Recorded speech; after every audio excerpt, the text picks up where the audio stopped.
మనము సహించుకునే వారిలాగా ఉండాలి. సహనం కోల్పోయి సహవాసానికి దూరమై దేవుడు మనలో పెట్టిన ఐక్యతను కోల్పోకూడదు. కాబట్టి ప్రేమ కలిగి నడుచుకోవాలి. ప్రేమ అన్నిటిలో శ్రేష్టమైంది. ఈ ప్రేమ లేని చోట ఐక్యత అనేది ఉండదు. ఐక్యత ఎలా వస్తుందంటే ప్రేమ ఉన్న చోటే మనందరం ఒకటి అనే స్వభావం కలుగుతుంది కదా. కాబట్టి ప్రేమ కలిగి నడుచుకోవాలి. ప్రేమతో సహోదరుని క్షమించాలి. ప్రేమతో ప్రతి పరిస్థితిని మనము ఓర్చుకోవాలి. కాబట్టి ఫిలిప్పీ సంఘంలో ఈ ప్రేమ అనేది తక్కువైంది. కాబట్టి ఐక్యత రావాలంటే క్రీస్తు దినం వరకు ఏ సంఘం అయితే, ఏ సహవాసం అయితే ఐక్యత కలిగి ఉంటారో ఆ సంఘమే ఎత్తబడుతుంది. హల్లెలూయా.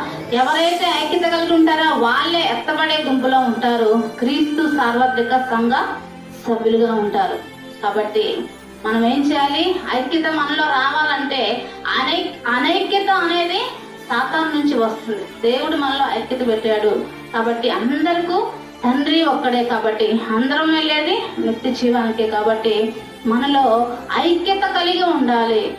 ఐక్యత కలిగి ఉండాలంటే ఏం చేయాలి? ఏక మనస్సు ఉండాలి. ఆ తర్వాత ఏక ప్రేమ కలిగి ఉండాలి. అలా ఉండి క్రీస్తు రాకడ దినములు మనందరము ఎత్తబడే గుంపులో ఉందుము గాక.